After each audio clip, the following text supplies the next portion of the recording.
Coucou tout le monde, c'est Letty, bienvenue dans la vidéo du mercredi. Je vous présente aujourd'hui le deuxième projet que j'ai réalisé avec la box scrap de février ainsi que le kit Mes Jolies Découpes. Je vais d'abord faire une shaker card.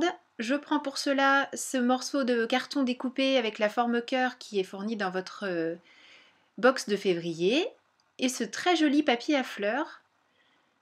Et tout simplement, j'enduis cette base carton de colle et je vais le mettre en place sur mon papier fleuri.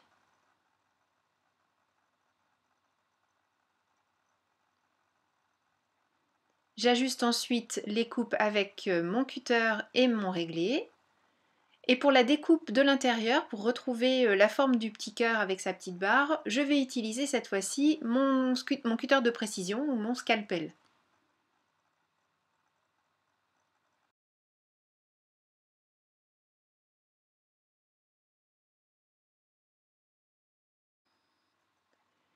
Bien sûr, qui dit shaker card dit éléments à secouer et il faut bien les garder enfermés, ces petits éléments. Je prends donc une chute d'acétate, je fais des repères pour recouper à la dimension correcte avec mon massicot.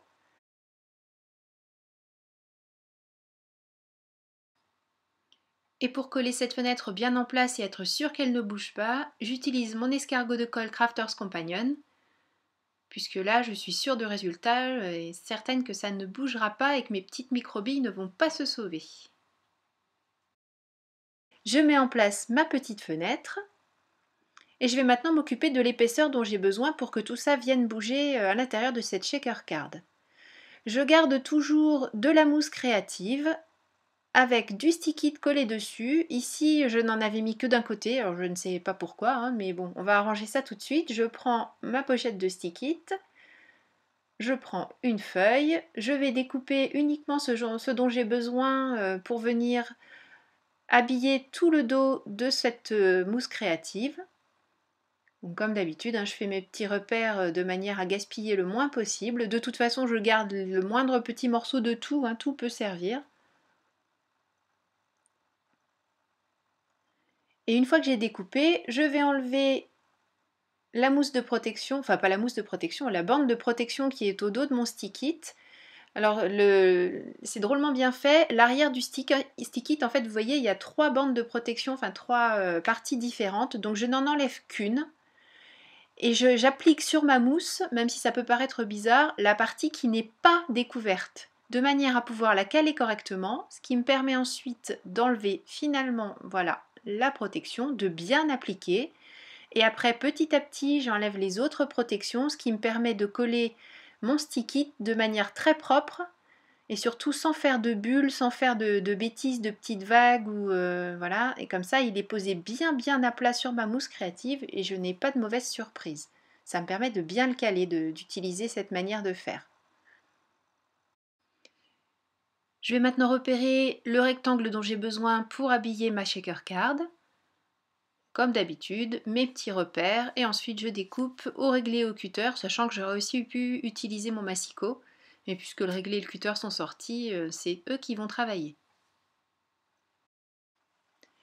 Je dois maintenant récupérer l'ouverture pour qu'on voit mes petites microbilles, tant qu'à faire. Donc avec mon réglé, mon stylo, je prends les repères sur cet axe et puis bien sûr dans l'autre sens aussi.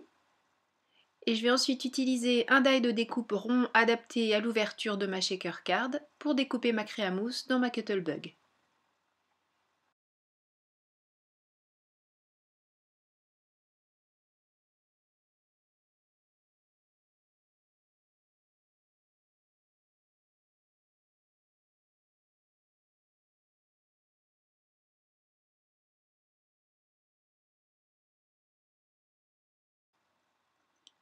J'enlève le petit opercule de protection et je viens placer, en faisant bien attention de centrer l'ouverture de ma mousse créative par rapport à l'ouverture de la fenêtre que j'ai ici sur mon carton. Donc je fais d'abord adhérer cette partie et ensuite avec les mains je fais en sorte que ça adhère bien partout. J'ai versé des microbilles vertes et puis de très jolies paillettes jaune doré.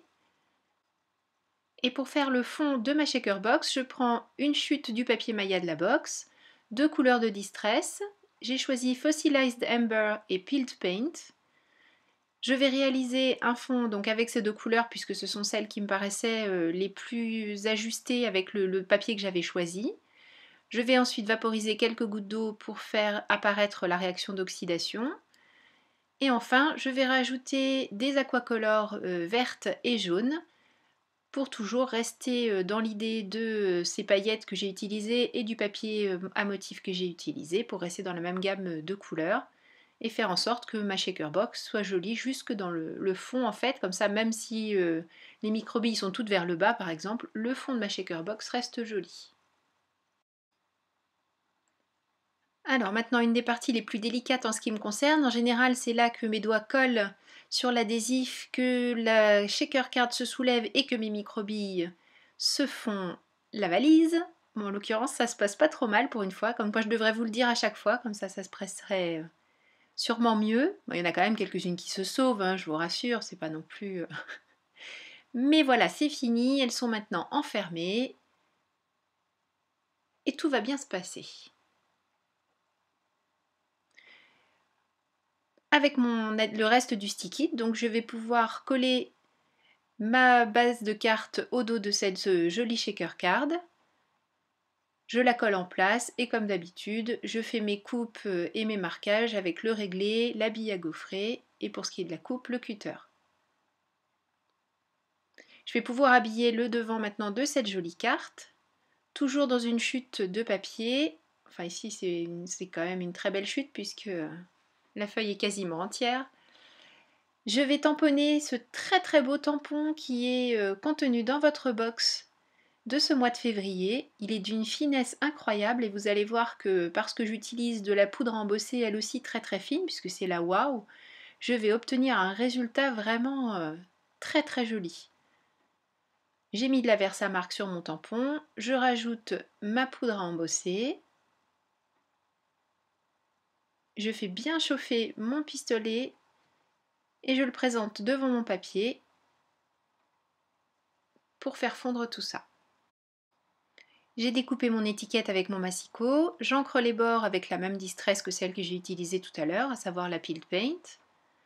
Et puis je trouve que ces bords carrés c'est un petit peu violent quand même, donc je vais prendre mon corner chomper, pardon, et je vais arrondir les angles avec l'angle le plus petit en fait, le 1/4 de pouce.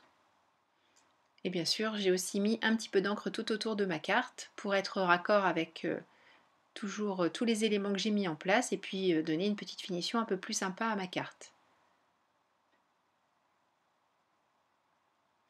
Alors, vous avez vu un petit peu ce tampon, même une fois embossé, il est super fin, il est vraiment magnifique.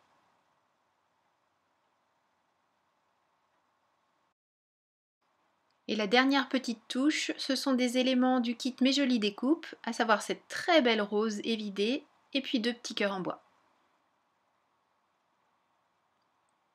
Et voilà ma shaker card.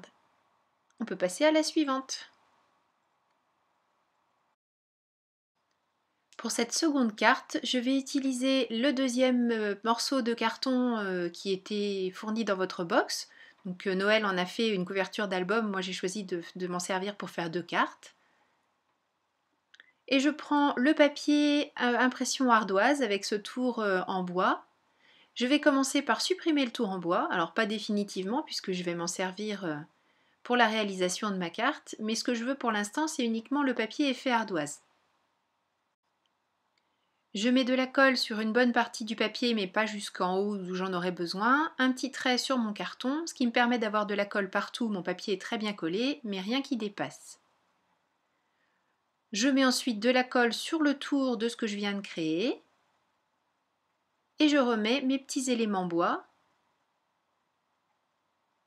pour créer un contour tout autour de ma carte et faire du coup un entourage bois exactement adapté à la taille de ma carte et faire cet effet ardoise d'école sur le fond de ma carte.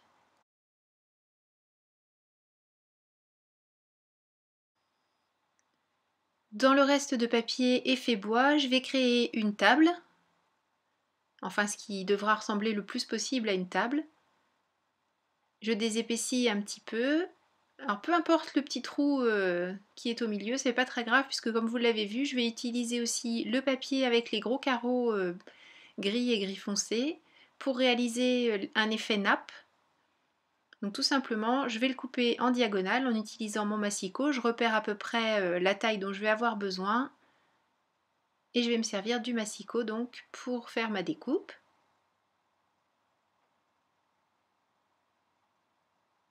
Et je vais aussi m'amuser à découper toute une partie du papier où il y a les petits pots de fleurs pour venir les poser sur ma table. Et bien sûr, j'encre tous mes bords de papier. J'utilise l'encre Distress classique Hickory Smoke.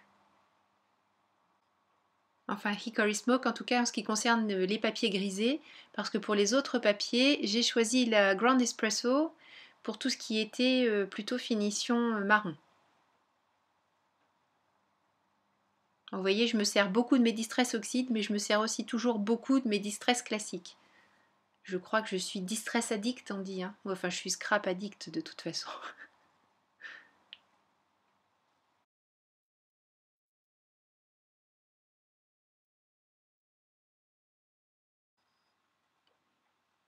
J'ai collé la table et la nappe. Je peux maintenant découper, donc comme je l'avais dit, tous les petits pots de fleurs.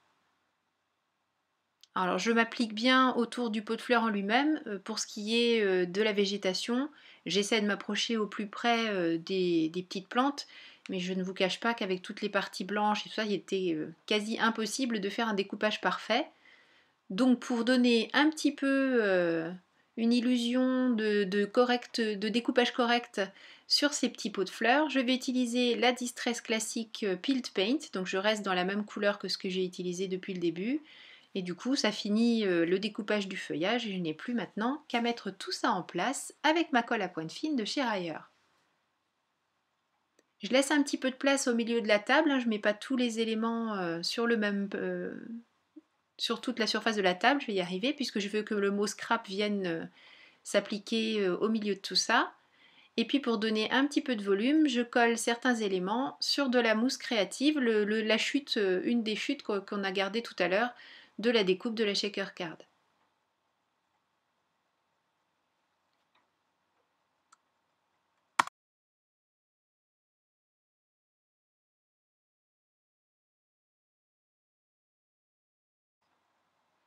Mes petits mots en bois, je voulais vraiment qu'ils ressortent et que l'on ait cette impression d'écriture manuelle sur le tableau noir avec de la craie blanche. Donc je les plonge dans la Versamark, puis dans ma poudre à embosser. Je fais fondre bien sûr avec mon pistolet à chaleur. Et si toutefois le premier passage n'avait pas été suffisant, eh bien je recommence, poudre à embosser, enfin Versamark, poudre à embosser, on fait à nouveau fondre et du coup on obtient des jolies découpes en bois parfaitement habillées avec cet effet poudre à embosser qui est très très chouette. J'aime beaucoup faire ça sur les découpes, je crois que vous l'aviez compris puisque c'est pareil, je dois le faire à peu près à chaque fois, mais bon, je trouve que le résultat est vraiment très très chouette. Et en l'occurrence, une fois posé sur mon papier effet ardoise, c'est très très sympa et c'est exactement l'effet que je voulais obtenir.